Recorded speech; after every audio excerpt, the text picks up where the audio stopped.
Hey guys! I think I'm actually a little bit early today, not trying out any new technology. Hopefully, we're not going to have any sort of a microphone hiccups, making sure everything is popping up. Just so you know, first of all, for those of you that have been joining live, I really appreciate it. But I hope that you're finding benefit out of it, okay? Um, Unfortunately, there have been some issues with me not being able to see comments in real time from you guys. So that is something that I'm trying to work out. And I've talked to other, businesses that do live trainings in their Facebook groups, and they're having the same issue. So it's not just this group, but I really do want to connect with you guys. So if I don't see your comments live, it's just for some reason on the dashboard, I'm not able to see them. So I'm coming to you live from my husband's office today, a little bit different scenery. I've got some beautiful landscaping in front of me and a very squeaky chair. And we all know that I like to fidget and move and I talk with my hands. So if you hear some squeakage going on, that's what's happening. So today I'm super excited. We're going to hop into this without further ado. We're talking about a really exciting topic, and this is epigenetics and chronic disease. So maybe you're like me and you've gone most of your adult life, with the understanding that genes are like a fixed blueprint, okay? Having gone to school for biology, genetics was a massive focus in my undergrad. It's something that I know very well, and we have pretty much a general understanding that if you have the gene for something, you're probably going to develop it. Or if your parents have been diagnosed with a chronic condition, there's a high likelihood that you might as well. So, we've been told if, a family member has high blood pressure, especially a parent, or diabetes, some sort of insulin resistance, then we're more than likely to develop these conditions as well, or that we've got a 50-50 shot, which is like a crapshoot, right? We may get it, may not. We really don't know. So it makes it really challenging mentally sometimes, especially if there's a chronic condition that has maybe caused early mortality or a really big strain on someone's quality of life. For many of us, that leaves us feeling powerful, and you're not alone. I've definitely been there, but today I'm here to share with you the reality behind genetics and that your genes are not your destiny. Okay, so let that sink in for a minute. Your genes are not your destiny. They're important, but they're not the end all be all that we as a society tend to view them as. Okay, so in fact, they're more like light switches that can turn on and off, and our choices, our exposures, our lifestyles, our nutrition, the things that we do every day actually determine whether that switch turns on and off. Now, before we get too far into this, I don't want you to think that there's any blame to place. And I've said this before, it is not your fault if you are dealing with a chronic condition, or you're sick, or you're living with chronic pain. It's certainly not my fault. But now we have this information that we can arm ourselves with and that empowers us to take our health back into our own hands. So if you're feeling like you're helpless, I don't want this to feel like all the choices that you made have led you here. That is not what I'm saying. What I'm saying is we can make choices that can turn our health around in a different direction with a new life, a new outcome, a life of vitality. So, we're really going to dive in to talk about the body's innate capability to heal and change, regardless of what we've been told previously. Okay? So, how can we move ourselves from the fixed mindset of genetics are my destiny to empowered and healing, and knowing that our body supports us and is not against us? All right. So, again, that is what the field of epigenetics is all about. And it's just a fancy term for the role that our environment plays on our gene expression. All right, so what is epigenetics? Let's break it down. So you can think of DNA as the hardware to your computer, if you will. I'm not super tech savvy, but I can get this analogy, get behind the hardware. It's there. It does not change, like the code is there, but epigenetics is like the software to the computer. So that tells the computer what to do, how to run, what programs to turn on and off. Okay. And if there's someone that's a tech guru out there and I have this way off, correct my analogy, please. But this is the best, most relevant one that I could think of for this training today. So I think that you get the picture.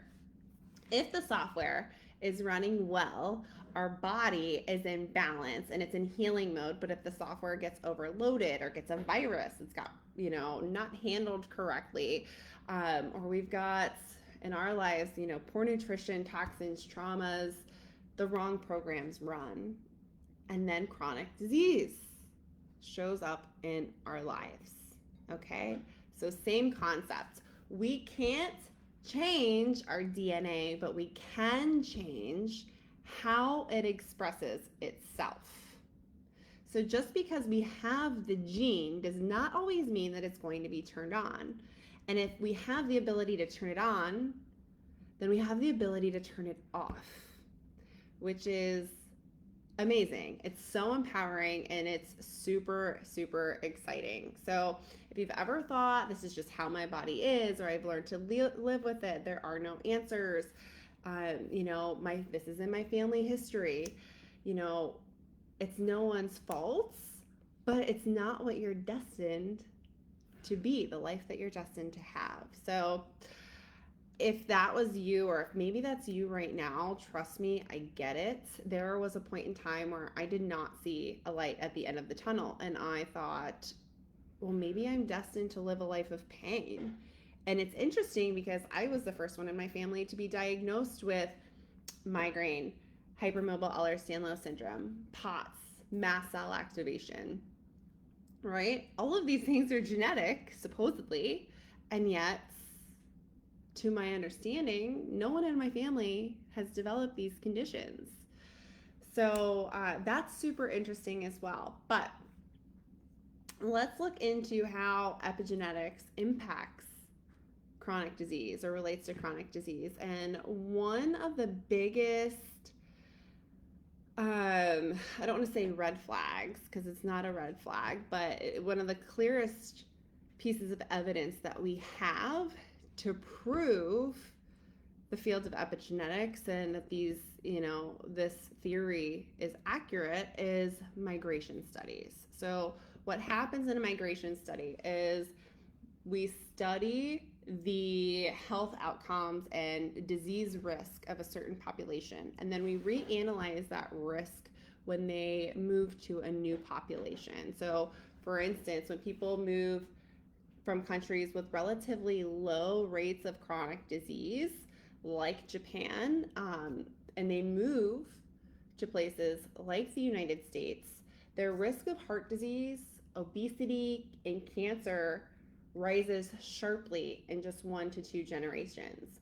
So what happens is it's not due to their genetics. Their genetics haven't had enough time to evolve, okay?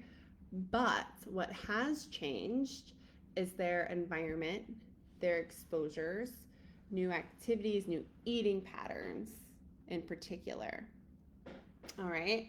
So there was a famous study that showed that the Japanese that migrated to Hawaii quickly developed similar rates of colon cancer as native Hawaiians, which was far higher than the rate in Japan. And it's simply because diet and lifestyle changed. And we see this over and over and over again. We see the increased incidence when families move or migrate versus the incidence that we see before they migrate. in general, we found other studies. I don't have it listed, but I can pull these out if anybody wants them. But South Asians moving to Western countries have 3 to 4 times higher rates of diabetes compared to relatives back home. Genetics are the same, the environment is different.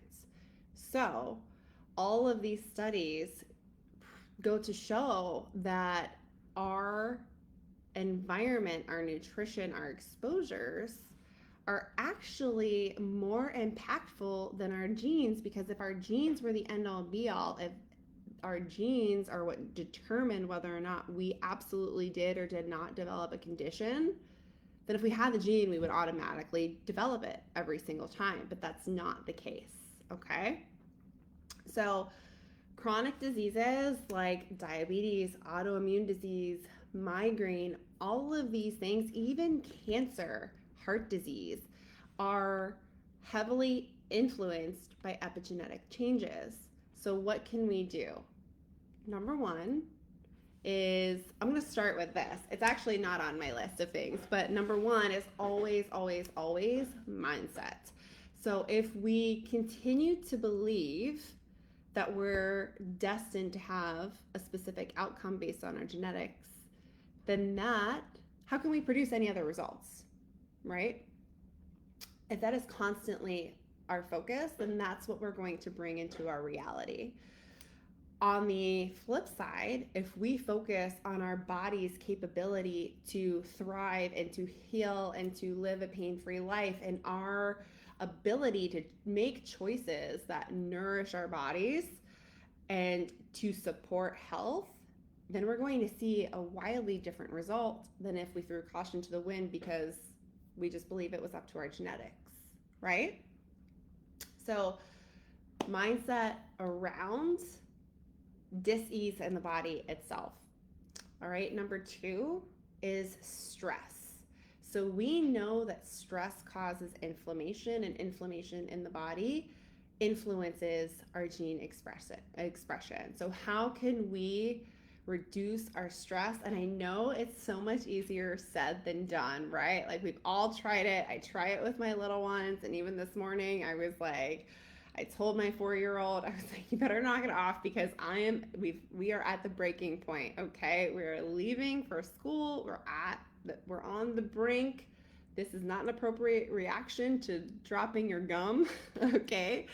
I know managing our stress is easier said than done, but proper stress management, such as meditation and breath work, can literally alter our gene expression, okay? It can lower inflammation. When we manage our stress, we improve our immune system, which helps to keep pathogens in line, which we know pathogens play a role in chronic conditions, all right? We know there are multiple viruses that play a role in cancer, all right? So we want to have a healthy, strong, robust immune system, and we can facilitate that with stress management techniques. And I used to be the biggest proponent of having a glass or 2 of red wine while I was cooking dinner. That is not healthy stress management. I'm not saying don't enjoy things that you enjoy, but we need to learn to cope with stresses in our life in a healthy fashion. And on top of that, meditation and breath work. The breath is actually one of the number 1 things that can take us out of fight or flight and into rest and digest. It is the bridge between the sympathetic and the parasympathetic nervous system. All right.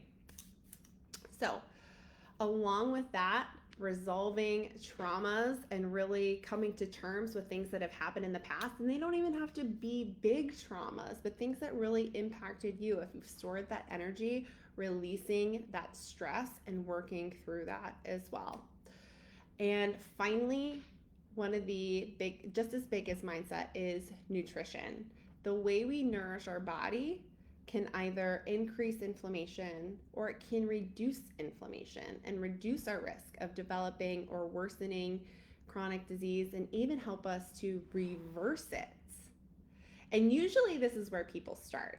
They start with nutrition, and sometimes they see great results. Like, For me, I started with nutrition. The mindset stuff took some time because I did not see a life where I was not in daily pain.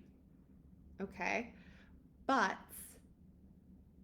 that mindset piece really launches you into the next level. But in the meantime, the nutrition, you can help to support your body, support your liver, support your gut. These are all things that we do in the Vitality program. We support the immune system and really help the body to be nourished on a cellular level. We're not focused on calories or macronutrients. Everybody out there is focused on protein, carbs, and fat. I'm sorry, that's not going to help anybody heal. It didn't help me heal. Okay? And just because someone is in shape doesn't mean that they're not suffering with a chronic condition. All right? There is a difference between looking good and feeling good and being healthy. So we focus on the micronutrients and truly nourishing the body. All right? So coming full circle, genetics are like a switch, and all of these things can either turn those switches on or turn those switches off. All right? We have the power to decide what happens within our body, whether those switches are on or off. So just know, again, if you're struggling with something right now, maybe you're struggling with pain or a diagnosis, it doesn't mean that you have failed. It doesn't mean that you've done this on purpose. Again, that is not what I'm saying. So I want to be very clear that I see you, I feel you, I empathize with you because that's where I was. So I get it. But it doesn't have to be that way. All right? Your body's doing the best it can with the information that it has. It is working for you every single day. All right? But today is about learning how to give it new information. All right? So when you think about your health journey, let me know in the comments, like, what's been the biggest influence previously? Have you been focused on the thought that genetics are going to dictate the rest of your future, or with mindsets, is there something in particular that you would really like to work on with mindset to really empower yourself? Let me know. Again, I can't see your comments live. It's just not working, so I apologize. But these are the big things that we control. So all that to be said, I really just want to empower you to take this information and know that you can influence all of these things, and managing stress, our nutrition, our environment, our lifestyle. These are all huge needle movers and will give you the ability to help improve your quality of life, reduce your symptoms, reduce your pain, and we can make it easy and enjoyable. So that is pretty much what I have for you today. If you have any questions, let me know. Today was a little shorter and sweeter. I know that last week's, even though you're having some microphone issues, was pretty long. But if you want to connect directly, let me know. Also, I haven't launched it to the public yet, but I am super excited. Something amazing is coming next month, and I will be reaching out to you guys individually, but it will be launched in the next week and a half, 2 weeks at the most. So keep an eye out on that. And then if you have any questions or want to connect directly, you can absolutely feel free to shoot me a DM. I love to hear from you guys. Shoot me an email, Courtney@vitalityholistichw.com. I will let you go this Thursday afternoon, and I hope that you have a wonderful weekend. Bye, guys.